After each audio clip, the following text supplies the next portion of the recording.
Welcome, everybody, to Dead Talk Live. Today, our guests are co directors Gary Smart and Christopher Griffiths, whose new documentary, Hollywood Dreams and Nightmares The Robert Englund Story, is premiering exclusively on Screenbox June 6th. Guys, welcome on the show and congratulations on a really interesting documentary you guys did. How are you?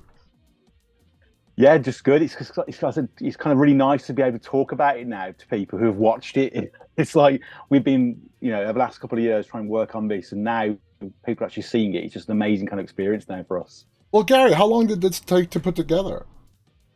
We originally spoke to Robert, I believe, in November 2018. Wow. That was the first time we had a conversation with him about actually doing the doc, and then we met him in London in for March 2019, where he kind of confirmed, obviously, that he was happy to obviously move forward on the project. We started filming summer 2019, and then COVID obviously happened in the early 2020, and we kind of our last interview with Robert was in October 2022. So Nice. it's been a long process. Yeah. COVID's kind of helped us in the real. I know it was shitty for everybody, but it kind of helped us because it gave us a breather Yeah. to reevaluate the project and obviously build a relationship with Robert as well. Now, Christopher, before we continue, what is that? That's a dog on. Can we see the dog? Let's see the dog. There Oh, you go, Don't, Prince. no, This is don't. the live debut. you know It's that a reminds rat. me of similarly to the dog in Men in Black, the one that could talk. Yeah. Oh yeah, Frank, my little Frank. Now, Christopher, tell us how long have you and Gary worked together? So this will be our 10th. Yeah, pretty much our 10th anniversary come September. And you Nice. can sort of see, if you'd seen what I looked like 10 years ago, the exponential rate of aging's kind of rapidly increased. So I could have looked a lot better by this point. Well, at least you have your hair, which is more than I could say. So, Chris, this documentary is not just about the Nightmare on Elm Street films. This is about Robert Englund's career, and what a fascinating career that he has had. Like I was telling Gary before we went live, seeing him talk in this documentary, his eyes are just light up, talking about his career. Uh, what part of Robert's story really, stuck out for you? I think the main thing for me is I think if I had a preference, it's got to be the early days. I think, I use this anecdote quite a lot, but and as crass as it sounds, but we're in a day and age now where if you fart in a microphone live on the internet or on TV, you're a celebrity. We all know Robert, obviously, as Freddy Krueger, and I know the mandate for this project was to go beyond the glove and the fedora, but of course, it's unavoidable. Yeah. But I think what's so endearing and amazing, to be honest, and admittedly, as a film nerd, I knew he had been in stuff. I knew Big Wednesday, Stay Hungry, and everything like that. But we're talking like 14 years worth of a career Mm-hmm. before A Nightmare on Elm Street, 12 if you want to, if you factor in V. But that's like all those years of doing this work and the stuff he rocked up in. I didn't even know he was, a small part, but in A Star Is Born, the Yeah. Chris Christopherson one. So I think that's what I enjoyed the most. I mean, we've primarily covered a lot of 80s stuff with our existing projects, and I equally love the 70s, all genres. So to be able to kind of delve into that world a little bit with this project and with someone who's such a great storyteller was probably my favorite part of this project. And those of you who think you know Robert's whole career, trust me, when you watch this thing, you are going to learn stuff that you did not know. Now, Gary, for me, I got introduced to Robert as Willie from V. Now, I don't know if the V originally was a TV miniseries. It got rebooted like about a decade ago. A very popular show. Now, the character of Willie, I don't know if you ever watched it, is a complete 180 to Freddy Yeah. Krueger, okay? Shy, timid alien. He was an alien, but a good alien. He was one of the good guys. When was the first time, Gary, that you saw Robert on the screen? It's got to be Freddy Krueger for me. I mean, I was allowed to watch horror films at a very early age, and I remember vivid memories of being in primary school. So probably being at the age of about 5 or 6, Yeah. having the VHS copy of A Nightmare on Elm Street Part Two. I remember having that for Christmas as one of my presents. I had that and the Amityville 2. my parents were screwed up. I had Amityville 2 and I had Nightmare on Elm Street 2 on VHS, and I was taking it into school and lending it out to people. And I had a big poster of Freddy Krueger on my bedroom door. We'd bought it from a local like seaside town, and I begged my mum for it and my dad, and they bought it me. So it's always been at the very start for me was Freddy Krueger, and because I loved film even as a kid, I loved special effects. I kind of knew who Robert was, but I would look at the credits and look at names, and I would try and do some research. And obviously back then it was very difficult in probably mid '80s, and obviously as I got older, the internet started coming obviously a bit more out. You was able to obviously go on the internet and find more Robert's work. So yeah, it's going to be cliche, but it's Freddy Krueger for me, definitely. How about for you, Christopher? When did you first see Robert on the screen? Well, you'd be really surprised to hear it was Freddy Krueger. It was Freddy Krueger. And, I think that's kind of, again, the same kind of, not a dilemma at all, but with the documentary. Oh, you're doing something which is not Freddy Krueger. Yeah, there's a lot of Freddy Krueger stuff in there. So, yeah, it was. I think it was the original Nightmare on Elm Street I saw first. But I think I saw it a bit later than the other respective franchises. I think Chainsaw Massacre was a bench for me at quite a young age. And then Friday the 13th, and then Nightmare on Elm Street, the first one. And he has become such a horror icon. Gary, there are no shortages of stars that come out for your documentary. Lance Henriksen, Eli Roth, Tony Todd, just to mention a few. Since you did have a good 4+ years to put this together, was it pretty easy to get to everybody when they were available, or were there challenges along the way? At first, there wasn't many challenges. It was, again, I don't want to keep going about COVID, but it was pre-COVID. And obviously, we normally go on these projects, 3 or 4 weeks in the States. We schedule a studio by our amazing producer, Mikey Perez, in the States. Yeah. He does all that for us. And we kind of everybody came on board. I think because it was Robert, and everybody loves Robert. Mm-hmm. So, there were a few scheduling conflicts and people we probably wanted and we didn't get. I think that was mainly because of COVID. And obviously, by the time COVID was over, we'd already got so far into the narrative of the doc and so far into the edit, we just couldn't then get people in. Yeah. And even right up until probably 18 months ago, it was very difficult to do interviews, and we didn't want to do Zoom interviews. We didn't want to do things like that. We wanted the on camera, high quality, obviously interviews with people. So no, not really. It was kind of easy-ish to a degree. I'm saying that now retrospectively because it was probably really hard at the time. But I think once you've got Robert, and I think when people notice about his career, people love him. And Eli Roths and Adam Greens, Corey Taylors were straight on board. There was no kind of hesitation. It was like, when do you need us? Now, and that was a testament to him. Exactly. Now, Chris, as you're listening to all these people recount their stories about Robert, was there any particular person or story that stuck out for you? Ooh, good question. Oh, I should have thought this one in advance. They all had amazing stories to tell. Yeah, they all did. It's a weird old thing because we're fanboys, right? And I always want to kick my ass when I realized, when at the time, I'm like, I don't think I absorbed that I was sat opposite Lance Henriksen or Eli Roth or anything like that. Because the main focus at the time of doing when you're with these people is the job comes first. I'm glad I've got that kind of work ethic about me because I could gush otherwise. So I'm always really focused on that. And a lot of people, to be honest, all we had to do was, okay, question 1, can you introduce yourself? And then 3 hours later, you're like, oh shit, question 2, because they go. And so I think what, there's a lot of documentaries out there now where it's like, oh, it's this person, it's that person. Corey Taylor, a friend of mine, kind of, not bulked up, but it was like, oh yeah, you got Corey Taylor because he rocks up and everything. But he did work with Robert. Yeah. I think everyone we got there has got first-hand experiences with him. So they all kind of serve purposes in different ways. So in terms of the edit, it's hard. I'm kind of going around this question, but for me, I think it was very interesting to have the likes of William Catt, for example, from Carrie.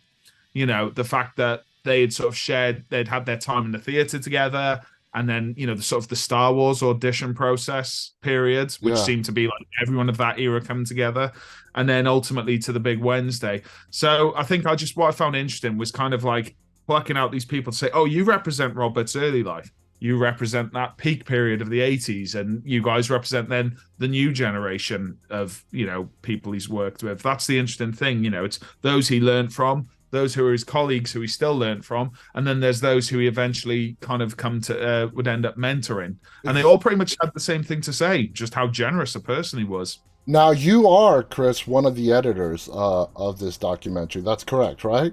Now, Yeah. in post-production, when you got to trim all this stuff down to 2 hours or less, I mean, I put myself in your position for a minute. I'm like, what a nightmare, okay? 3 hours per person, and you got to fit everybody into 2 hours or less. I mean, did you have any kind of standards of what stayed and what didn't?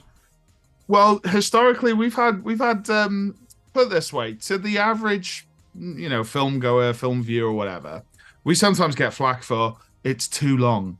And then when he cut to the fans, genre fans and the, topic specific fans, it wasn't long enough. Yeah. So there's always that delicate balance we're trying to work on to get that right level. But the other editor, Pete, had already done an edit with the guys. I kind of came into the edit. It was about early last year, wasn't it, Gary?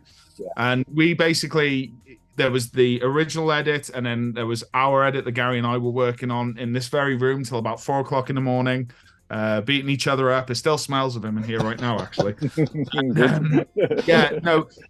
It's kind of quite enjoyable. It's a struggle, and it sounds really pretentious, but edits I've got to a point now where I feel like edits find themselves. They'll sort of tell you, you've got to lean this way. This is, you feel it. It's like intuition. Yeah. But I mean, the key to it is get the information across in a lean and mean as fashion as possible, which we used to not do. Mm-hmm. We used to just let things just roll out forever. So it's tough, but you've got to look at it as a project holistically.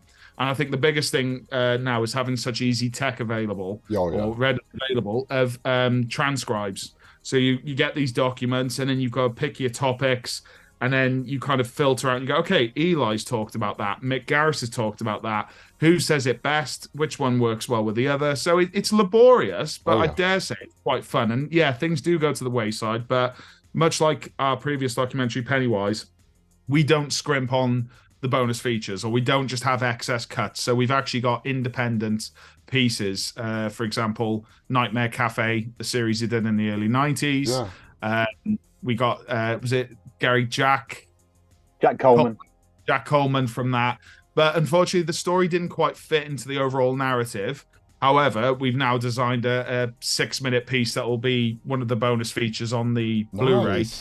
Very nice. So yeah, you've got to have a balance of how far do I want to go into this topic, but at the same time, let's keep the momentum going. Let's go on to, don't lose your audience because you're going too far down one rabbit hole. So it's difficult, but at the same time, it's not. It's really weird. No, I get it. But it's quite fun. It's like having a jigsaw to play with in a way. Now, Gary, listening to Robert talk about Freddy Krueger is really fascinating in that he says in a roundabout way that Freddy Krueger is an entity unto itself. It doesn't need Robert to survive. A lot of people would disagree with that. Mm-hmm. How do you feel? What do you think about how he views the character that he brought to life? I think it's very difficult for Robert, and I think that it's kind of double-edged sword, isn't it? And that's the whole point of the doc as well. He's created this iconic character, and it's kind of defined his career. And I think it's hard sometimes for Robert to.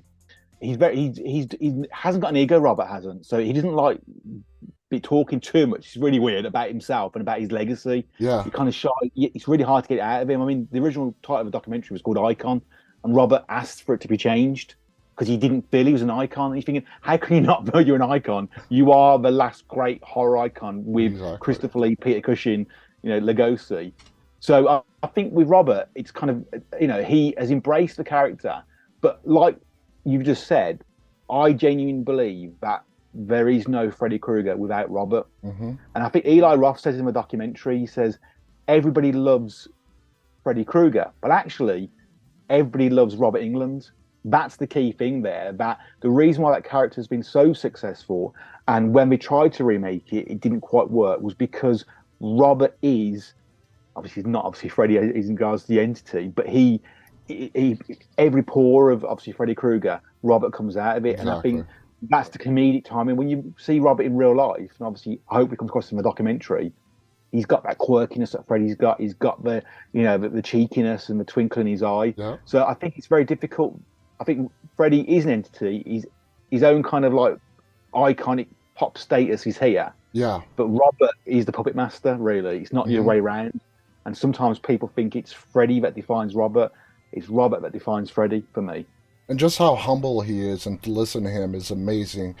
Chris, obviously, him and Wes Craven, the late Wes Craven, had a really close relationship. When you were listening to Robert talk, particularly about his relationship with Wes, what were your overall thoughts on that relationship that they had? I think ultimately it's the trust between them. I think as well with Robert, because we don't go too far into that on the documentary, if I had to be honest. One of the things where we kind of didn't go too far with that, but obviously we've got that archival interview with Wes, because obviously it'd been a no-brainer. So he's kind of one of the ones I wish we could have had, to be honest, on this documentary. I mean, God knows he's done, as we've said to people, Never Sleep Again. The documentary covered the franchise so well, and it has tons of Wes in that. So we've got this nice little archival piece where, because Wes Craven's one of those very thoughtful people who always talks about the dichotomy of good and evil within us all and everything like that, and the fact that he kind of knew Robert had it.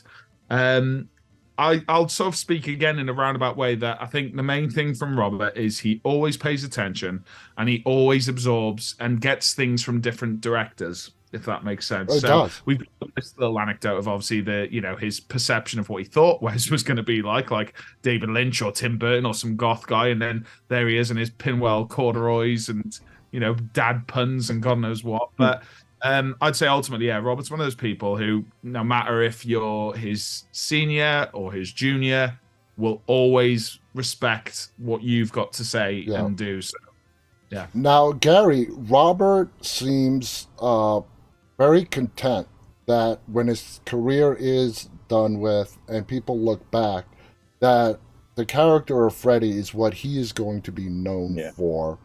He seems very content with that. How does that strike you?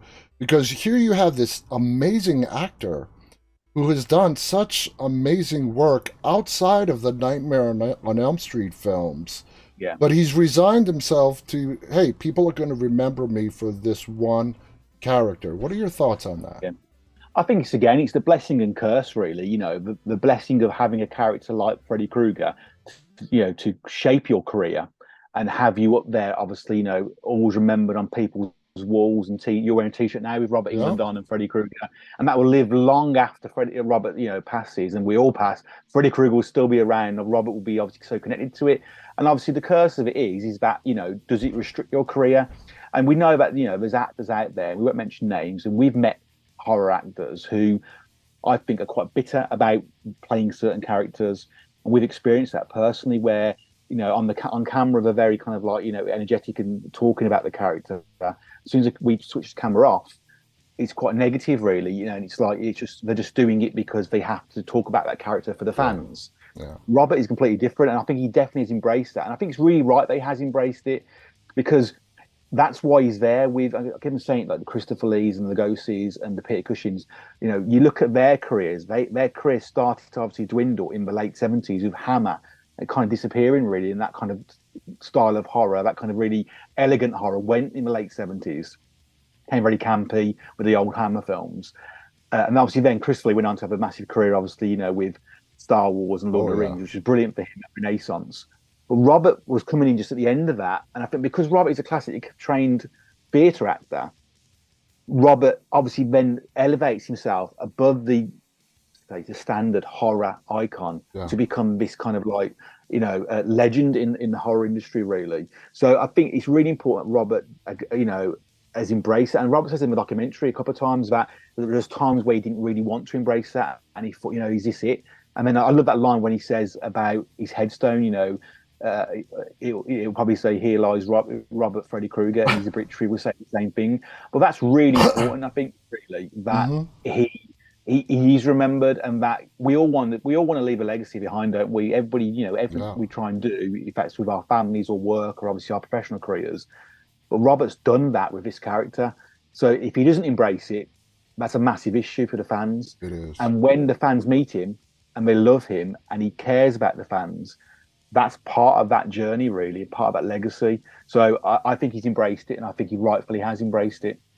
I tell people, be careful who you wish to meet in real life. Yeah, Be yeah. very careful who you wish to meet in real life. Now, Christopher, we actually know what would happen if the Elm Street movies were rebooted with a different Freddy. It's been done a while ago. It didn't go as planned. Do you think that the Elm Street franchise can breathe again without Robert as Freddy? It's an interesting one. I'm not gonna be on the fence. I'm gonna be straight. I'm gonna say no, I but there's a agree. little bit, there's a bit of yes. I think we've discussed this before because we've had that renaissance of Candyman with the Jordan Peele iteration a few years Yeah, ago, and I thought it was quite an interesting. I thought it was an all right film actually, and an interesting approach where they managed to get a little bit of Tony Todd in there, yeah, but because of how limitless the Elm Street franchise is with all its visual aesthetics and dream worlds and this and that and effects. And the fact is, we highlight in the doc that the third film that Heather Langenkamp says, Robert was kind of hardly there on set because he was either a giant snake or, the puppeteer in the air and everything like that. So I genuinely feel there is still room, maybe not a great deal of time, and when I say that, we're talking, 50 years or whatever. They should definitely look to try and bring it back yeah. with and not with Robert completely. I think, as I said, you can go all over the place with the dream worlds. You could definitely incorporate Robert in there in places, albeit in a smaller way, in a more subtle way. So I don't know. I mean, it was proven with the remake, it didn't work It out didn't well. work out. Yeah, and not because the actor did anything wrong. I thought No, he was really good. It's just No, that people. It's bland. Robert. You know what I mean? Now, before we go, Gary, I want to have one final question for you. You guys have made a lot of documentaries together. You do a lot of writing. Chris has done a lot of directing. Um, how do you feel about the documentary genre, and in particular, what fuels your passion for horror? I think for us, obviously, we started 10 years ago with our first project. And prior to that, there wasn't that many documentaries other than bonus features on DVDs, which are very short, as you know, and obviously Yeah, as fans of the film. You had the likes of Never Sleep Again, you had the likes of Crystal Lake Memories, or his name is Jason. His name is Jason. When we started, it was very a small community, really. There wasn't many people doing it. And we ended, having this real mammoth kind of project with Leviathan, and then we went on to Pennywise and obviously Brewster, and it was quite a nice little community. It's gone really big now, and I think yeah, it's a positive and it's a negative because what it's done, it's kind of pushed the independent genre of documentaries, which we do, into a bigger audience, which is great. But at the same time, it makes us have to be a lot more clever and when we were before, a lot more smarter and more business, professional really, in regards to how we do things. So that's why our project's a little bit more delayed now because we have to go through a lot of red tape to get these things out.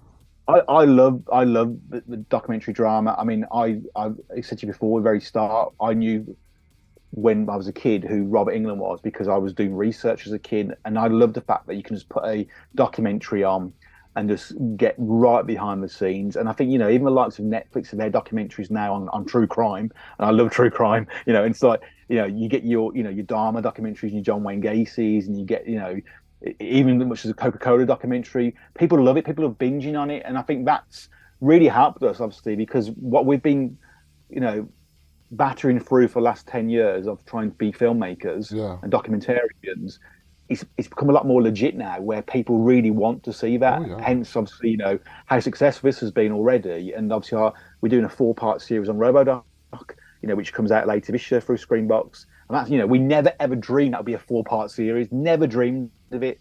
And our next series will be on Police Academy as a 4-part series. And it's like, again, when we started that project, it was only to be like a couple of hours, and people want that yeah. full documentary experience now.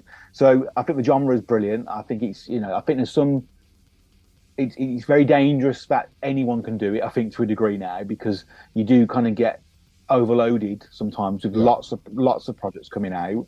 But again, I still watch them. I don't care if there's a documentary on, the burning comes out, I'll watch it. If it's 9 hours, I'll watch it. And it's something I love. So I think we're lucky to be part of it, and we're lucky, hopefully, to be ambassadors for it as well. What I've learned doing this show for several years now is after people watch a film or TV show or documentary, whatever, that's when they go scouring for more information on it. Yeah. Documentaries, interviews, after they've watched it. So that's really amazing. Again, everybody, the documentary is called Hollywood Dreams and Nightmares, the Robert Englund story. It is premiering exclusively on Screenbox June 6th, just a couple of weeks away. Check it out. This is a fascinating documentary by Gary Smart and Christopher Griffith. Before we go, Chris, looking at all of Gary's memorabilia behind him, have you ever had the idea of swiping a couple of items? Well, I've got him to make me some. My wife's not a big fan of this, but I wonder why. That's where things get a bit too freaky. But so I shouldn't chuck that away like that. No, I've been very lucky to inherit a lot of toys off Gary. I'm just hemorrhaging for space now. I've got my first child due this year, so I feel like that space is going to become far, far more limited. Nice. I want to thank you guys so much again for coming on and sharing. I want to thank our audience, those of you who are tuning in live, and the many of you who will be watching this later on. On behalf of Gary, Christopher, and myself, stay safe. Watch the documentary June 6th. Stay walking. Bye, everybody. Thank you. Cheers.